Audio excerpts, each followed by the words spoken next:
vedere se ci sono dei crepi sulla tavola armonica da quantomeno chiudere con della colla, ma il lavoro più giusto sarebbe quello di smontare tutto, di invergare con del legno e riempire con del legno la venatura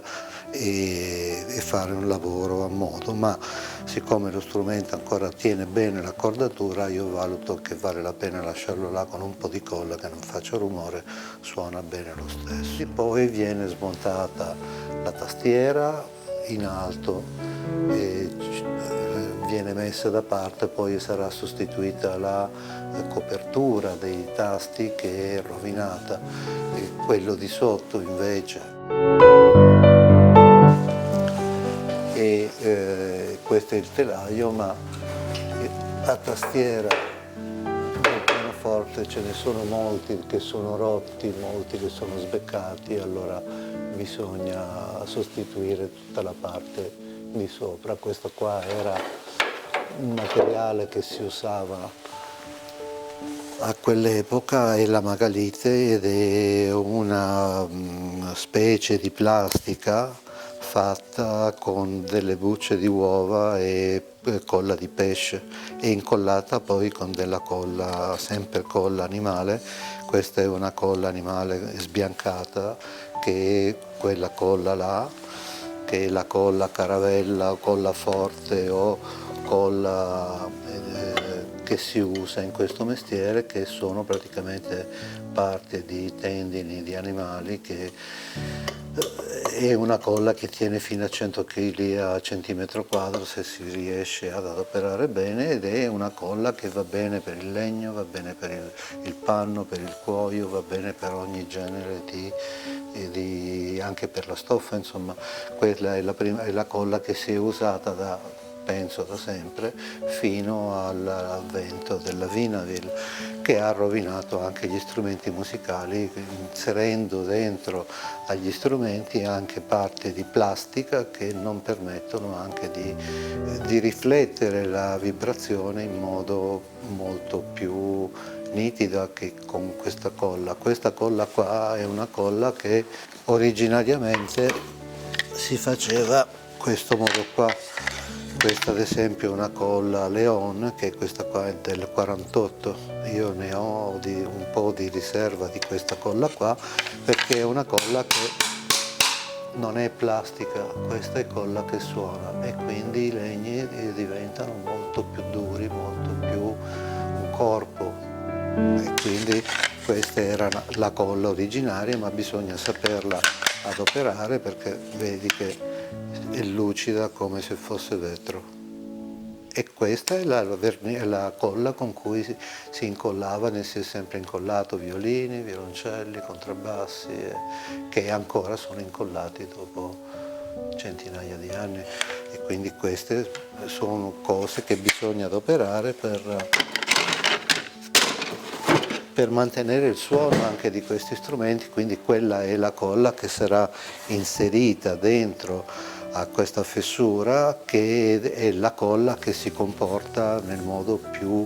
adeguato al legno, e quindi si comporta come il legno, si gonfia, siccome è una colla che è sciolta in acqua,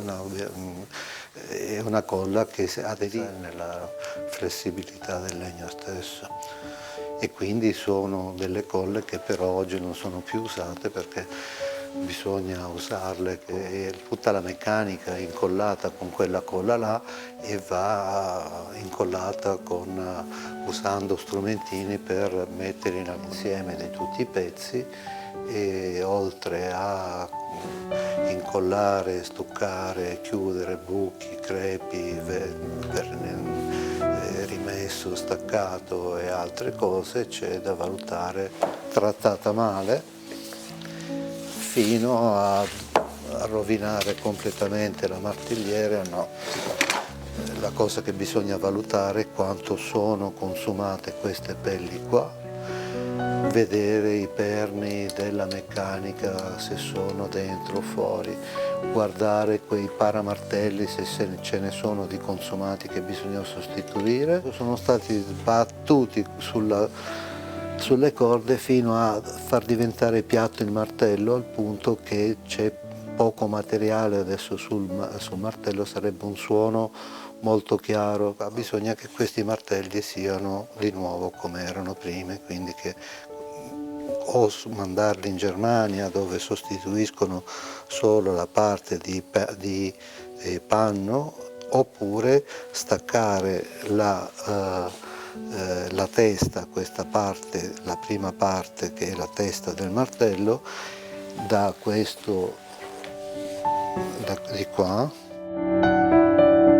si stacca questa incollatura qua e con una pinza si leva via la testa del martello. Difatti io sono sempre dell'idea di mantenere questa incollatura qua e siccome il costo è quasi uguale, e di mandare in Germania da sostituire solo il panno, di modo che l'anima del martello sia nella stessa posizione originaria di quando è stato costruito, almeno per avere filologicamente il suono di un pianoforte originale. Questo è un pianoforte costruito da una fabbrica che era stata fondata da dei grossi personaggi italiani, e che poi sono andati anche a lavorare all'estero, hanno lavorato anche alla Blutiner, chi alla Bosendorfer, e poi alcuni sono tornati in Italia, hanno fatto anche degli ottimi strumenti, di cui ad esempio i pianoforti di tallone sono i pianoforti con cui in Italia hanno fatto il primo gran coda italiano. Tallone, quello che ha disegnato il gran coda Yamaha che si usava negli anni 70, e con gli